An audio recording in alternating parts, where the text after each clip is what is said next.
ਲੋ ਦੋਸਤੋ, ਤੁਹਾਨੂੰ ਪੰਜਾਬੀ 'ਚ ਇੱਕ ਛੋਟਾ ਜਿਹਾ ਮੁਹਾਵਰਾ ਪੇਸ਼ ਕਰ ਰਹੇ ਹਾਂ ਕਿ ਅੱਜ ਦੀ ਮਾਡਰਨ ਦੁਨੀਆ ਤੇ ਪੁਰਾਣੀ ਦੁਨੀਆ, ਇਹਦੇ 'ਚ ਕੀ ਫਰਕ ਹੈ।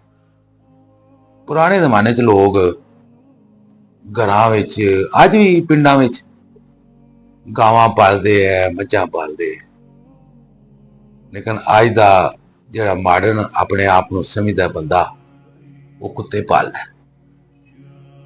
ਪਿੰਡ ਦਾ ਬੰਦਾ, ਪੁਰਾਣਾ ਬੰਦਾ ਅੱਜ ਵੀ ਆਪਣੇ ਮਾਲ ਨੂੰ ਚੁਗਾਉਣ ਜਾਂਦਾ, ਉਹਦੇ ਨਾਲ ਉਹਦੀ ਐਕਸਰਸਾਈਜ਼ ਵੀ ਹੋ ਜਾਂਦੀ ਹੈ, ਕੰਮ ਵੀ ਹੋ ਜਾਂਦਾ ਹੈ। ਲੇਕਿਨ ਅੱਜ ਦਾ ਮਾਡਰਨ ਸ਼ਹਿਜ਼ਾਦਾ ਕੁੱਤੇ ਨੂੰ ਫਿਰਾਣ ਜਾਂਦਾ। ਪਹਿਲੇ ਵਕਤਾਂ ਵਿੱਚ ਖੇਲ ਕਿਹੜੇ ਹੁੰਦੇ ਸਨ? ਕਬੱਡੀ ਹੋ ਗਈ, ਫੁੱਟਬਾਲ ਹੋ ਗਿਆ, ਹਾਕੀ ਹੋ ਗਈ, ਕ੍ਰਿਕਟ ਵੀ ਹੋ ਗਈ। ਲੋਕ ਆਪਣਾ ਵਕਤ ਇਸ ਤਰ੍ਹਾਂ ਜਿਹੜਾ ਇਸਤੇਮਾਲ ਕਰਦੇ ਸਨ। ਲੇਕਿਨ ਅੱਜ ਦੇ ਦੌਰ ਵਿੱਚ ਖੇਡਾਂ ਕਿਹੜੀਆਂ ਆ ਗਈਆਂ? ਪਬਜੀ, ਤੇ ਕਹਿੰਦੇ ਨੇ ਇਹ ਮਾਡਰਨ ਦੌਰ ਹੈ। ਪਹਿਲੇ ਦੌਰ ਵਿੱਚ ਰਾਤ ਨੂੰ ਅਕਸਰ ਅਸੀਂ ਬਜ਼ੁਰਗਾਂ ਕੋਲ ਕਹਾਣੀਆਂ ਸੁਣਦੇ ਸਾਂ। ਕੋਈ ਬਜ਼ੁਰਗ ਸਾਨੂੰ ਮਿਲ ਜਾਏ, ਉਹਨੂੰ ਕਹਿਣਾ ਚਾਚਾ ਜੀ ਕਹਾਣੀ ਸੁਣਾਓ। ਉਸ ਕਹਾਣੀ ਵਿੱਚ ਫਿਰ ਸਬਕ ਹੁੰਦਾ ਸੀ। ਤੇ ਅੱਜ ਦੇ ਦੌਰ ਵਿੱਚ ਰਾਤ ਨੂੰ ਬੱਚੇ ਜਨਾਬ ਲੱਗੇ ਹੈ ਮੋਬਾਇਲਾਂ ਤੇ, ਕੋਈ ਟਿਕਟਾਕ ਵੇਖ ਰਿਹਾ ਹੈ, ਕੋਈ ਕੁਛ ਵੇਖ ਰਿਹਾ ਹੈ, ਕੋਈ ਇੰਡੀਅਨ ਫਿਲਮਾਂ ਵੇਖ ਰਿਹਾ ਹੈ। ਅੱਜ ਦਾ ਮਾਡਰਨ ਦੌਰ ਹੈ।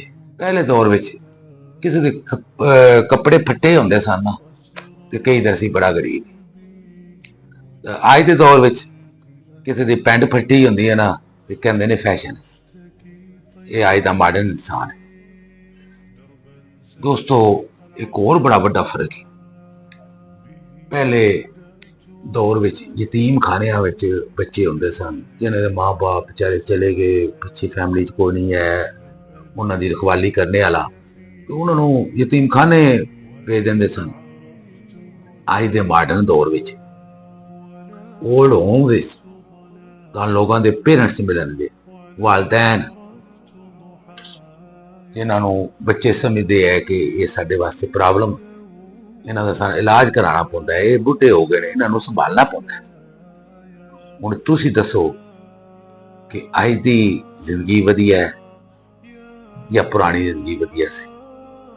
ਅੱਜ ਦੀ ਜ਼ਿੰਦਗੀ ਵਿੱਚ ਅਖਲਾਕੀਆਤ ਹਨ ਜਾਂ ਪਹਿਲੇ ਵਾਲੀ ਜ਼ਿੰਦਗੀ ਅਖਲਾਕੀਆਤ ਹੁੰਦੀਆਂ ਸਨ? ਇਹ ਫੈਸਲਾ ਤੁਹਾਡੇ ਤੇ। ਖੁਸ਼ ਰਹੋ, ਖੁਸ਼ੀਆਂ ਬਾਂਟਦੇ।